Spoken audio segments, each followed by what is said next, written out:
Halo Bes, isuk ki mau aku wis uwer. Terus mampir ning kene iki lho Besti.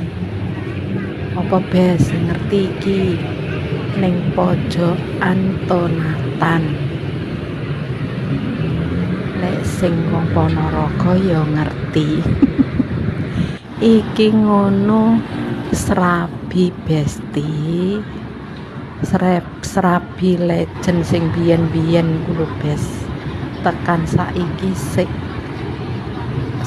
bakulan sing legend ki kene pojokan Tonatan, Soringen Kecamatan karo pojokan Gatotkaca Bes.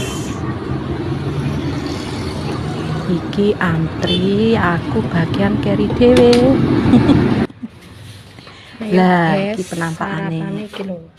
Nang lek tuku iki lho. Yo. Enak isuk-isuk Bes, mantep.